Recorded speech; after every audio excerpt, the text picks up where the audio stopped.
नमस्ते दोस्तों, फिर एक बार स्वागत है आपका ट्रेकर्स जिंदगी में। तो मैं आज आपको कुछ अनोखी बात बताने वाला हूँ। तो अगर आप ट्रेकर हैं तो आपको ये तो पता ही होगा कि ट्रैकिंग क्षेत्र में महिलाओं का सहभाग कितना कम है। लेकिन एक ऐसी महिला है जिन्होंने इतना बड़ा ट्रैक किया है। अगर वो ट्रैक पुरुषों को करना होगा तो उनके लिए भी काफ़ी मुश्किल होगा। सही पढ़ा है आपने, अरुणाचल प्रदेश से लद्दाख ये पूरा सफ़र विनीता मैम ने चल के तय किया है। तो आज उसी सफ़र के बारे में हम जानने वाले हैं खुद विनीता मैम से। इस विषय पर उन्होंने एक किताब भी लिखी है, लेकिन उसका पब्लिश होना अभी बाकी है। लेकिन अगर आप उनके इस सफ़र के बारे में जानने के लिए उत्सुक है तो कोई बात नहीं, इस वीडियो को पूरा देख लीजिए। उन्होंने संक्षिप्त में पूरे सफ़र का वर्णन किया है। वीडियो पूरा सिंपल इंग्लिश में है और समझने में भी आसान है, तो इस वीडियो को पूरा देखिए। तो चलिए देखते हैं Arunachal Pradesh to Ladakh, the journey of Himalaya. Thanks Nandu and MS and giving me this opportunity to be here with you today. And I'm welcoming all of you to this new adventure in the Himalaya.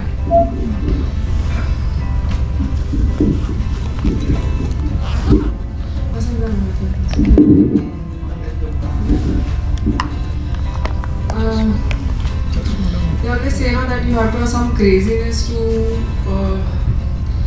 dream or to think something that is. I mean, a lot of people, you have dreams and you think about things, and so as a child, as a teenager, as to study in the college, school and all, I've read about Sahyadris and Himalaya. As to pester my father, who was a doctor, that you have to take me, to this. I have to go to this. I have to point to Ullas and say I have to go there. And being a doctor, I knew nothing about. I'm talking about 1979, 80. So there was nothing called hiking. I never heard of what is hiking and trekking and anything of that sort. So somehow he managed to get a hold of a club, and that's where my hiking started. And it so happens that then he encouraged me to do it. I just loved being in the mountains. Sahyadris was my playground, and I just loved being there, and I still love the Sahyadris as much. And after my 12th standard, I went into advertising and I did my photography. So Sahyadri was perfect place to even take the pictures and experiment with your photographs. And if the Sahyadri is a UNESCO World Heritage Site, that kind of a treasure we have in Maharashtra. In doing so also, I fell in love with Muni. We happened to start a hiking at the same time in 1984, 85, 86, 87. We finished our adventure advanced basic all the course. And after finishing, he did his chartered accountancy and I did my commercial art. We got married, and now it's what is called a destination wedding. So we didn't know that time it was destination wedding, but we got married at Harishnagar, one of our most favorite places and very sacred to our heart. In Maharashtra, like that Mangalasutra is actually, from my own earning, I had created this real from Lagu, thanks to Lagu. and that started our dream and journey as mountaineers. And we just, all we could think was talk, walk, everything is surrounded by mountains for the last 33 decades. And the beauty of the Himalaya is something we cannot fathom. It's just basically why you go. Actually, I don't want this light. You need the light. Thank you. So it's something you have to see, you have to experience. I can't share with you how much I heard what is the air quality when I was taking this picture. Just the 360-degree angle, this beautiful light. I've seen it very few times in 30 years. What you feel in that. But all these areas also make you dream of things maybe possible. And as Abdul Kalam said, you first dream the thing, and then if you live your dream to actually fulfill it. And in 1995, two of us did a first ascent of Laggo. That's Divyesh and me on top of Laggo. It's a 6,000 meter peak. Ladakh had just opened for mountaineers. And there was no Google. This is a time I'm talking about. There's no internet, there's no Google, there's a lot of information. So information was in the form of books of the previous explorers. And I still admire 100 years ago when Shipton Tillman went and did things. And there is a different charm in going to the place you don't know. Everything you don't have to know sitting here, what is around that turn. That is what makes trekking is more interesting, for me at least. So in 1996, that I got a letter, as Charu said, that it was the time of era of the letters. A letter came to Himalayan Club, and Divesh got that letter home. That Arun Samant was the secretary that time, and it was from first lady, the lady who climbed, Indian lady climbed Everest first, Pachandi Pal, who inviting women from different parts of the country. And I was like Indian cinema, already everything is set. You just things are there. That was in my mind. But Divesh insisted, and he sent me. He made all the application. He said, 10 years you have been mountaineering trekking. You're able to do it. I said, I don't know. I'm not confident. But he was, and he made a letter and sent it to her. I did not expect a reply, but out of 43 these applicants, I was selected from Maharashtra, basically as a photographer and also to look onto medical aspects of the team. And everything was open. I mean, there were just books we referred things around, whatever the information was available was collected. And it's such a long journey, you can't really carry everything on your back and back. So in principle, we started the journey from Arunachal, Bomdila in the east, and we walked to Arunachal, Bhutan. That was for a month. Arunachal to Sikkim, then this Nepal we covered in 2 months. Bhutan, Sikkim, Nepal, Kumaon, Garhwal, Himachal, Karakoram, and we ended our journey at Karakoram Pass after 198 days.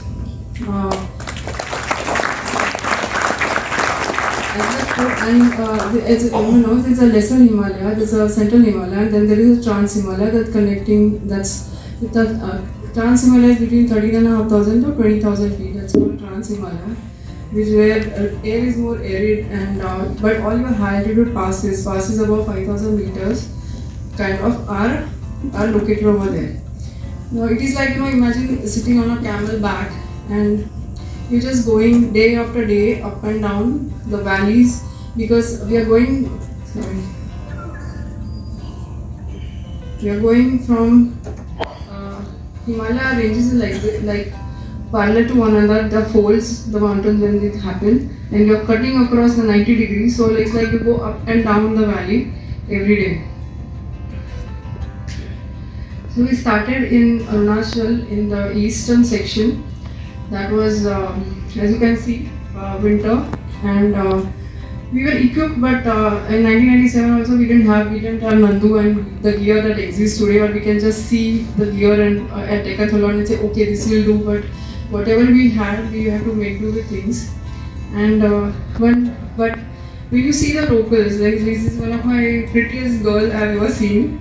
And as a photographer, I have one rule that whoever I photograph, I ask their permission if I can take their picture. You can ask in, we didn't know each other's language, but sign language or smile works for everyone.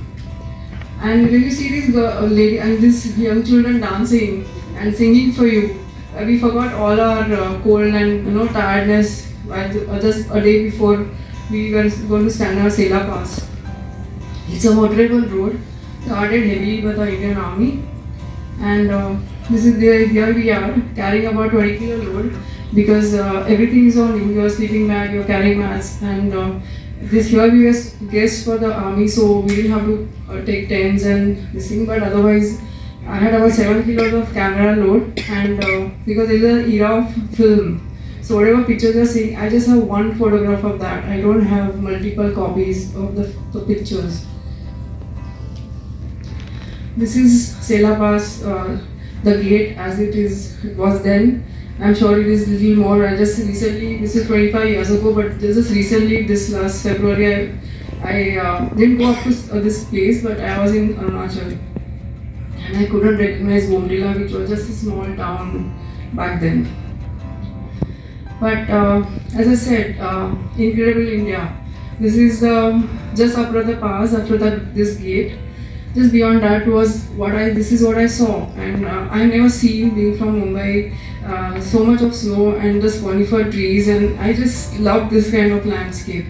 But being on a string budget of 36 rolls in one camera, I mean, There's one film. There was only, I could take only one picture.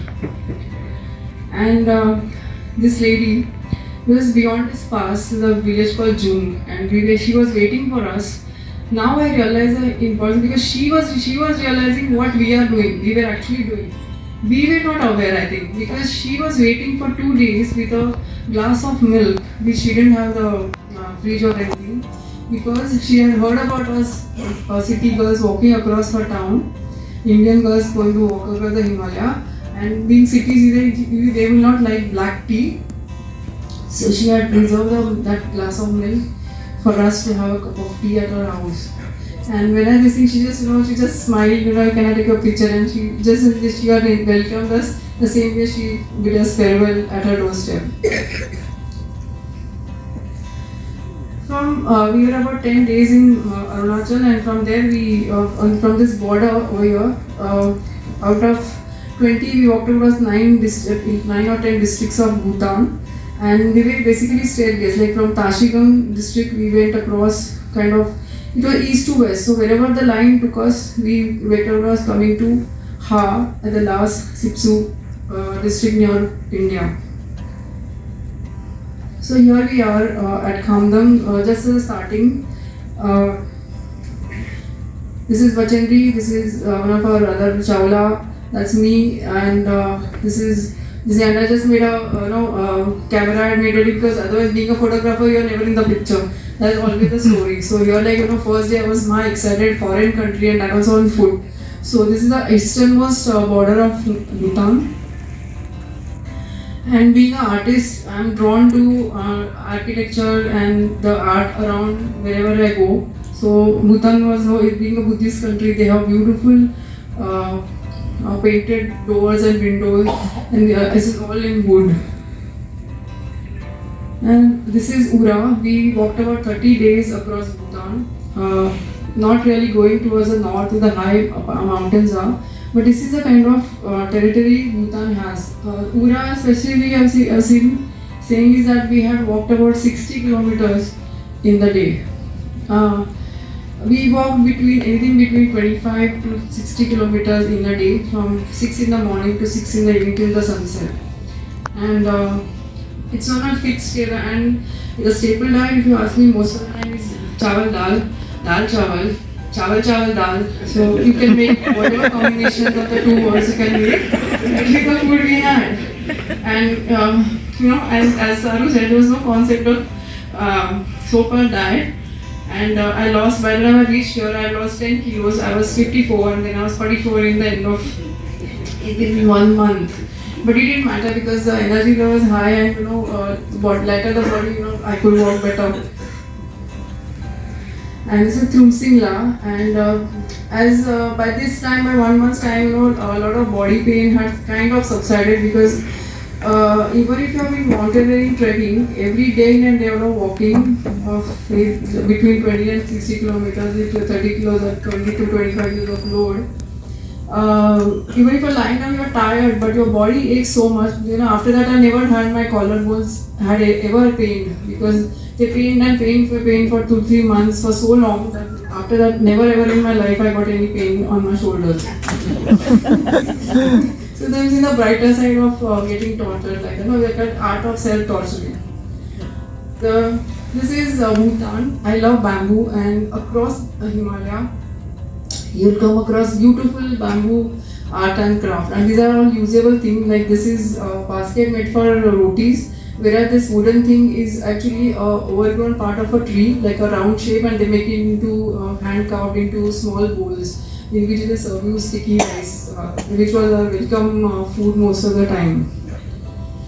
And this is a prayer wheel in Tashigam district, and what you see right side is early morning in the forest, and we had lots of trails through forest in Bhutan, and a specialty of this forest is blue pine. Blue pine is a tree which if you just like a matchstick without anything, it can be lit. I don't think I was sad that it's just been cut, and thousands of trees are cut for firewood then and even now across all the states of Himalaya. And this is Boomtang. Boomtang is like you can say mini Switzerland. this was in kind of by the time the winter was getting over, and this Bhutan area is filled with monasteries, and there are different deities and different kind of monasteries exist in this area of Bhutan. And from Bhutan we reached Sikkim, Kanchenjunga. As what you heard just from Charu, lots of stories of Kanchenjunga. I have been hearing since a child, and then later as a mountaineer. First, third highest peak of the world and at 8,586 meters, highest peak of India and third highest peak of the world. So we are in Sikkim now, and got beautiful views, and of course, as I said, 1 or 2 pictures of the mountain.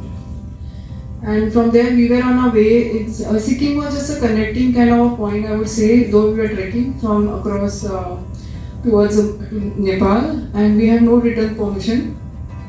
Luckily for us, our leader looked like a Nepali, and by now all of us could speak fluent Nepali, and we just crossed over into Rathangla. This is Rathang Peak, Rathangla, and this is Kabru, and this is Yalung Glacier. Just beyond it is what Charu mentioned is Yamphudin village. So these are easternmost of Nepal, and the beautiful part I couldn't photograph. Early in the morning, all our breakfast was eaten away by somebody we didn't know, and we all went in search, and we found little footprints of snow, what looked like a maybe cat or a snow leopard footprints, and there were many. So we assumed that there were a lot of cubs of who had raided our camp and eaten our puris for the morning breakfast. Well, Nepal is one of the most beautiful mountain countries, I would say, and this is Arun River, which is one of the major rivers of Nepal, and it is thick forest, and you have high mountains, as I said, the glacier like this.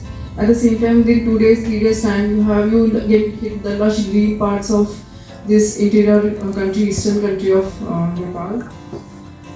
And what intrigues me is the beautiful people of all this entire Himalayan belt. I always believe that where you live, it I think impacts your heart. And these people are so open-hearted, so generous. They may have nothing in their house, but their house is always open for you. And she just smiled, and we said, can I take a picture? And they would just nod and just give a sweetest smile, and I would take a picture and move on. And this is the second one trek from the Nepal that is known to many of you probably, Thorungla. And this is just after crossing Thorungla between Kagbini and Muktina, there are small villages, and being a photographer, I just love the landscape.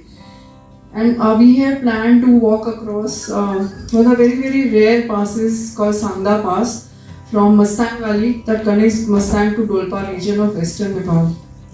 And here you see, I was here somewhere with that lady, and these are the kind of houses. This is the famous Mustang Valley leading towards Tibet border. And our plan was to somewhere climb up this section over here go towards the Sangda Pass. The difficulty of the area was who are coming with you. We used to have guides coming at different intervals, and here in the village, this is a very different terrain from Kagbin, because Pokhara is somewhere on the left. You have to go to Pokhara on the left. So that is a major trekking and horse riding area, but nobody goes up into these valleys for trek. So luckily we found a person, very unassuming guide, who agreed to walk with us. And this was my first day's camp after having trekked for about 8 hours with no water whatsoever on the way. And he did not tell us anything. Luckily we used to carry about 1 to 2 liters of water. That was just to be a priority. Whether you have food or not doesn't matter. You would have at least 1 or 2 hours to a bottle of water. This was my high camp, and what you see, this picture is this is all Tibet. This is our Tibetan plateau, that high we have become. Not only that, I could see Thorungla Pass from where my camp was. This is my camp, and this is Thorungla Pass that I had crossed 2 days ago. We had descended down. We had come to Muktinath temple, Kagbini, that lady, woman, and the beautiful landscape, and then I had climbed up towards Sangda. And Sangda is one of the rarest places I've ever been, where I was really scared because it is nothing but just everything is falling, and this is a rock bridge. Below me is 3,000 feet of fall. And what I remember the whole journey after that or before that is one step at a time will take you far away. You know, the tortoise and the story we used to listen as a Sasani Kaso. So tortoise, be the tortoise. You will reach slowly or steadily, you will reach your destination. And why are scared beyond us? You cross this chasm, but this is you see this thin line is a what we were climbing up into the towards. It's a gorge, and there was no safety rope. These are the 5 days were the most difficult in this section of Nepal. And I will be surprised that you did all this to reach a football field on the top. I mean, I said, why can't we have it a little better, no? Some from anywhere we could have got any other place, but this is what we climbed, traverse, and nobody, I don't think last 2 days, in those 2 days we spoke to each other, anything, and just reach the camp and drink water and eat something and go to sleep. Don't do anything else. And this is what you see, and the most rewarding thing is what you see is the Dhaulagiri range and Dhaulagiri in western Nepal, just from the Sangda Pass. No, here somewhere here we have started in Arunacha, in Bombila, Bhutan, we had walked Sikkim, we had walked 2 months across Nepal, and here I am at, after 4 months of 124 days, I am at on 6th of June 1987, I am at Dharchula on India border. Now it so happened that how I wish I can rewind the time, rewind the place. Even till date I feel the hurt in my heart that 8 women could not stay together as a team to complete this beautiful journey. I was selected as a photographer and I was willing to take pictures. I was taking pictures for the entire team. I think most of the pictures, hardly 1 or 2 pictures till now I was in the picture.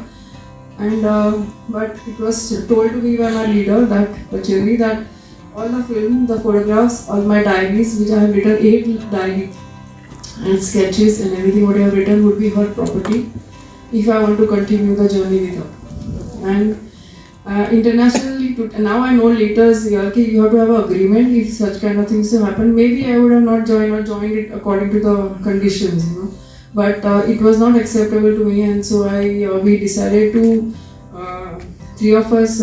This is myself. This is Shumita Roy and Malika Bedi, who lived in Munsiari that time, and that's Divesh. That's Theo. That's Malika's husband and her son. And these are the people. They're not porters. And this is Ram and some of his Theo's colleagues. This is Ram and him. And these are 4 local people from Pato village. So, having given our resignation on 6th of June to Bachandri, and we said, okay, we'll maybe part ways. I tried to talk to her, but she said, "Okay, बस पत्थर की लकीर है, अब ये नहीं बदल सकता." I said, let everybody take pictures. Let us have a great experience. I don't want because I was 31 and she was 41. For 4 months, I tried my best to be humble, to accepting all her requests. Whatever she demanded, whatever it was, but not taking pictures or not taking this was like crushing. I mean, what I was going to remember after, say, even 5 years after that, or what I was going to show my family, how beautiful the Himalaya was. And I was willing to share all the pictures, but whatever reason, it didn't work out, and we parted our ways. But thanks to Divesh, and that time he had planned all our day-to-day. With Harish Kapada's help, both of them, he had planned, and he personally came with extra load, extra luggage, all the tents and equipment to Munsiari, and he was our backup support point from then on, from Bombay, as it had become not our dream, but it was people's dream and our friends' dream, and they said, it is our dream, your job is to walk, our job is to support you, so you just concentrate on finishing what you have started. And within 4 days, we restarted our journey from Munsiari, and here we are at Unta. Of course, as I said, acclimatization. Since we have spent about 4-5 days at Munsiari, having gone to 1000 meters, that coming to 5000, 6000 feet, and going back to 5000 meters, that's about 16,000 feet. You'll be surprised that though your walking was so long, if you spend more time than more than a week, you have de-acclimatized. You have to start the whole process all over again. So what was 4 days we spent, we have to take more time to come to Untadura Pass. Here you can see, this is a pass. So we took about normal trekking days, what you would take to Untadura Pass from Munsiari. And we crossed this pass, came down this valley, and we camped here at Topidunga. Next day, this is a view of the surrounding peaks, what I heard about and read about in the Himalayan Journal and many other books. And of course, the peaks of Garhwal and Kumaon are extremely beautiful, and that time not attempted and not easy to approach in 1990. And what you see here in the center is called fossil. I'm sure most of you know what is fossil, Shaligram. The remains of the Tethys seabed, the marine life that was there 60 million years ago. And what you see is a cane, is just a pile of rocks over here at Fingurla Pass. And this is the Untadura Pass we had crossed earlier day. The next day by that time we were well acclimatized in 5 days time. And this is another 5000 meter pass I was standing at here. And this fossil was one of the offerings. And that is what I like about the mountain people, that it was a complete fossil as you see it. That somebody could have commercialized it by taking it to a city or sold it to a museum or something. But the mountain people offer it to just a pile like this, and it's an offering to the god. And believe me, nobody touches it or takes it away from this pile. I want it, I found it. No, it has been offered to the mountains and it remains there. And these are the people, they were not porters, they were just villagers who came willingly to help us. And then later on, 2 days later when we reached Gamchali, they told us actually they came in search of the fossils, but they didn't find one. And but they were great company and great support to us. And we just used to sometimes just not put a tent, but this was just a broken hut or something. So we would just put up our sleeping bags and sleep under the stars. So one of the things is that you can sleep you can sleep in the field, you can sleep in the veranda of a school, you could have slept on the open field like this, or you could have put a tent up. And beyond this point was what I call Barrel is beautiful. The other two people from high up on the point, you can see these three of our support team members carrying the load across the slope. As you see, it's so barren, there's not a drop of water.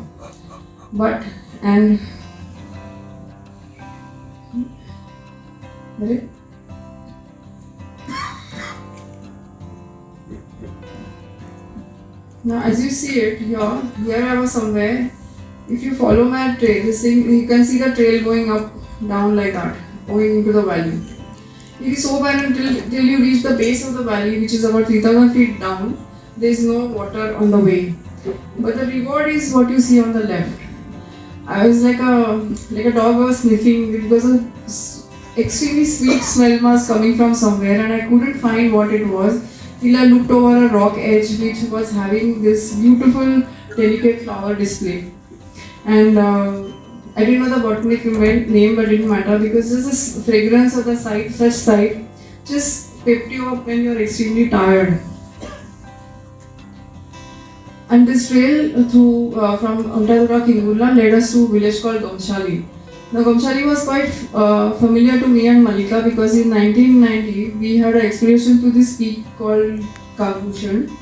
Divesh, Theo and another friend happened to climb. It's an 18,000 meter very technical peak, and we faced some bad weather and all, and Malika and so we were very happy to be there, and we had so many fond memories of this place.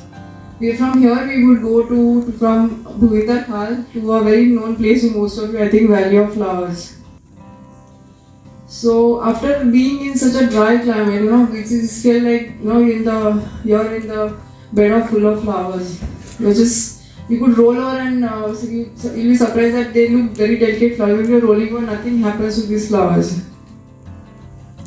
And from Gamchali, where weather was very bad, but we happened to manage to cross over 5 days across this Bhuindar Khal into the Valley of Flowers. And this is one of my beautiful memories because you cannot stay in the Valley of Flowers. So we managed. We have stayed 2 nighs. One we descended this ice fall and came down, and somewhere high up here in the ridges we had our first camp, having crossed the high pass. And then next day morning, entire morning, Frank Smith rock and everything is somewhere here. And then we came down all the way to the base of this valley. And usually from the left, from here, you would exit towards Joshimath, towards Ganganani, I think Ganganani or whatever that place is. But our guide, who was youngest, he was 72 years old, and his wife had only sent us because, oh poor 3 girls, where will you find, you will be lost. Only thing you take care of my husband very well. And he loved it because he used to call it Dev Bhumi. And he said, I just love it. Thank you for letting me come, because she's not said letting me go now. All these, they're sitting, I'm old. So he was 72 and he said, oh, you know what, you're so adventurous and you're walking well. Why don't we go up this pass called Khunkal? The Bakri Walas used to go before, and now a lot of people don't go. So I think you will all like it. And it's just one day across, and we'll be just 8 kilometers short of Badrinath. I said, wow, because then we could not, you don't have to go right round all the way from the road. So I said, okay, let's go. And then we went up this valley next day morning. And I said, where is the pass? Where are we going to go? Well, he said, पता नहीं बहुत साल हो गए, समधी का रास्ता आ गया. समधी में नहीं लॉज. पता नहीं किसे, मतलब ऐसा अभी क्या करेंगे. कोई बात नहीं. We'll somehow there was no trail going down, because what happened is lot of closure of the valley, especially Valley of Flowers, there are no trails growing. They're overgrown now because no bakriwalas, no people are going there or trekking. So we just literally had to scramble our way down. We just crossed over these boulders wherever we could find, and somewhere we managed to, for the first day night, we somewhere over here, we came by late evening by 6 o'clock, where we could no longer move. There was not a drop of water. Water was some 2-3 kilometers away. One of our porters went and bought 1 bottle of water for all of us. And all of us spent the night sitting in the bamboo forest, wherever we could sleep. None of us could sleep because they believe that, even the locals believe that the bamboos grow at night and the bamboo shoot can kill you if you lie down on the bamboos. So, I don't know how true it is, but here I am, let me sleep, please. But, yeah. And we safely got down the next day, and what we did, as you can imagine, all of us, including the porters, including Madhuda, that was his name, we were all flat on the ground with, Dharti Mata ko pranam, we have reached safely on the road at Hanuman Chatti, 8 kilometers before Badrinath. And then from Badrinath, we went towards Kalindi Khal. Kalindi Khal at 5,980 meters was our highest pass in the Flowers. We crossed about 40 passes, about 5,000 meters. But this is Arvatal, just the starting of Garhwal, and I've done my courses in Gangotri area, so I just love Garhwal. Its ruggedness, it's just very, it's harsh, but it's, at the same time it has a different kind of beauty to it. And by that time, this was like 4.5 months, and we were enjoying our stay in the mountains. And this is Kusang Sherpa and Kasang Sherpa. And at the end of the day, after 7 hours of walk, we were playing a game of, there's a stick and they put a stone on it, and blindfolded you have to hit it with another stone. And this is what I love about these people from the mountains, the Sherpa community. After the hard days of work, what are they saying? They are still smiling. They are never like, oh, ye dukh raha hai, abhi nahi hai, abhi late ho gaya. There are no excuses. They make every moment present. You're there, they are present right there and make you understand. Here we had a fantastic, because this Pasang, he was very mischievous and he would move the stick. You have to hear his voice, but actually he would move the stick from wherever you have seen it before. So we had like that 1.5 hours till the sundown, we were playing this game. This is what we did just below Kalindi Khal. And this is Kamet. And the next day it was the camp was on the glacier high up.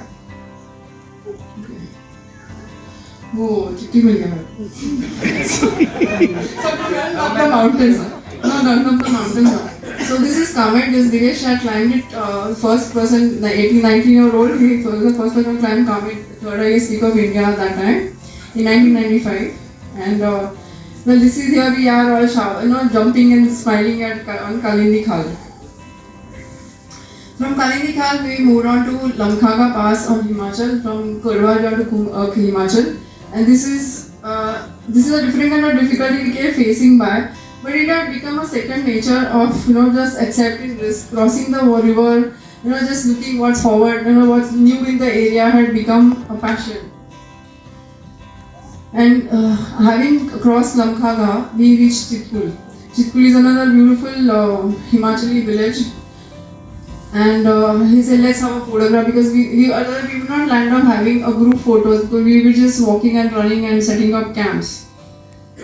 From Himachal, we went on to Bada Baba Pass and life was really full of flowers and just beautiful till we realized that on the day of the crossing of the pass, this horse, Sundari, she had a fall and fall is that we could arrest a fall but then we had to manually move all our luggage to the top. Then reload the horses, check the horses if they are okay, then come down the valley. And this is the Spiti Valley on the other side, starkly beautiful and a totally different climate. As you see it over here, like I used to love to meet these people, and this kid was just amused. And it's a place of extremely high winds, but he's just in simple kurta. So it's not just the clothing; it's the person's attitude and perspective also matters when they are where they are. From Bhaba Pass, we walked towards Kibbar. This is Kibbar in 1997. I know I think it's become a very big village, I heard. But from here we were to go to Parangla. And going down this cliff, now after Sangda, everything seemed much simpler than what we would have imagined otherwise. And different places of the Himalaya have different geographical patterns and here people are breeding horses and they are horse traders. Like you see here on the right is a person from Tibet and they all had gone way ahead of us but waited for us because our mules were very small and beyond just this point you will see all rocky area but beyond that is all snow and they help us take away our mules across and this is the reward what you get though it's raining, you're wet, you're tired. We covered from Kazha to Somoriri. What is about Parangla? We covered in 4 days, which is usually a 10-day trek. So we are double marching. So at the end of the day, whatever tiredness, this is what the reward is. And here are Sasoma on the Manali-Leh highway, from where we walked in 4 days time to Leh. And before doing that, Choglam sir, this is Golma, one of the horses, and she loved eating my roti or wafers and all. So they are just like humans. If you be with them, you will understand them when they are walking with you. And from that we reached Leh, and Leh was eating. It was where we couldn't believe that we actually have reached Leh, having done for 5.5 months of walking. And of course, this is Shumita and this is Khadumla in 1997, and we formed a great bond of friendship over this period of time. And Dhuru, who came from Pato village from Munsiari all the way. He said, will you pay me whatever you can? I would love to walk with you all and support you as a cook. And my only question is that he wanted a 10-inch or TV something in that time to take home, which we promised him from Delhi. And this is Sasela. Now, from there we got a possibility to go on from Khardungla towards Karakoram Pass. And Sasela is one of the high 5,000 meter plus high glacier pass, which is one of the hurdles to go this, and this is Shayok river. Shayok means river of death in Ladakhi language. And as you see, it is ferocious and very scary, and that time it's a garari. What you see, you sit in a basket and somebody pulls you across the river. And it's still the same because the river changes its course so much that it cannot hold any bridge or something. Indian artists trying their best to do those things over there. And in such a harsh terrain, this is a blue turquoise pendant, as I call it, and the color is usually because of the refraction of the particles that are there, sand particles of the lake will give you the color refraction of the sun. That is how the lakes get their beautiful colors. And it is Karakoram is called. This is Karakoram. That's beyond between Pakistan and India. The territory is called Eastern Karakoram, and it's called geologist paradise because you have amazing kind of manganese and all these kind of deposits are found in these areas. Now where I'm sitting is a place, it's called Kulu and dates back to 18th century almost. There are two of them, one was broken. And the Yarkandis, this is also known as the skeleton trail. As you see it over here, these are all bones of the animals, mostly animals now. Remains of the people who used to walk to Mecca, and Yarkandis they are called, and they used to go up and down this trail and sometimes get trapped in between the two high passes to, because of storms and snowstorms and all, and many have perished on this trail. And here I have to mention that the army runs a truck which was also assembled, the parts were dropped and it assembled there. Throughout our journey, wherever possible, Indian Army has helped us, all of us in different ways. So I'm always grateful for all their help throughout this journey. And here actually they are asking, why are you walking? Can we take you to the top? I said, only 1 day of walk left now. Now I'm figuring for 7 months. And then this was the day. This is Rakhi Purnima day on about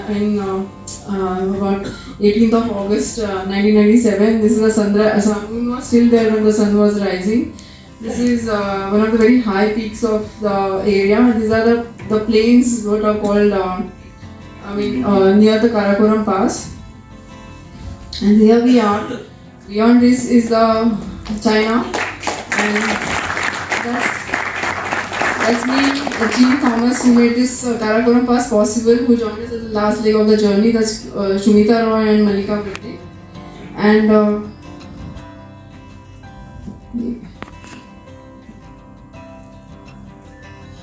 what do you think that when you see the mountain range like this, when I see the pictures of the place like this, yeah.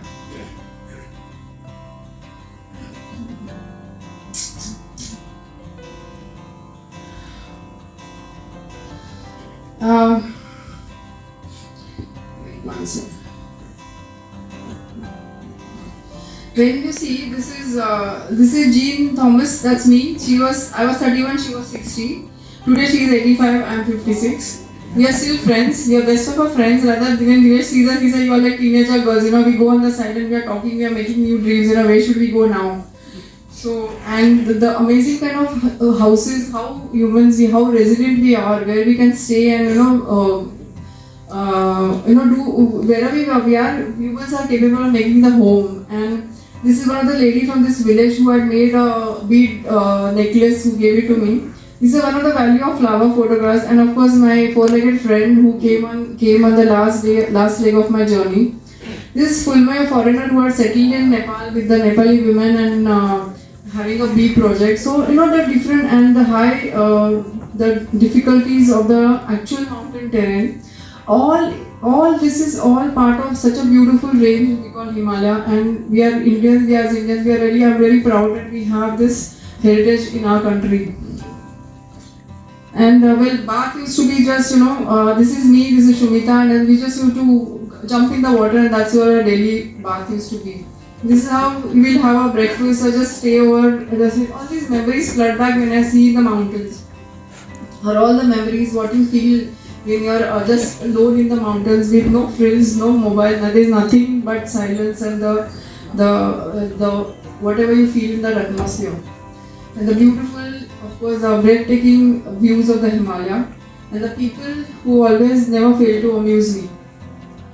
And if you want to buy the cities, you have to dream like a rose. Nothing comes without thorns. So if you are willing to take, whatever dream is, you have to work to it, work for it, work towards it, work with it, in every way, whatever possible. Like dal, chawal, dal, it will get you to your destination.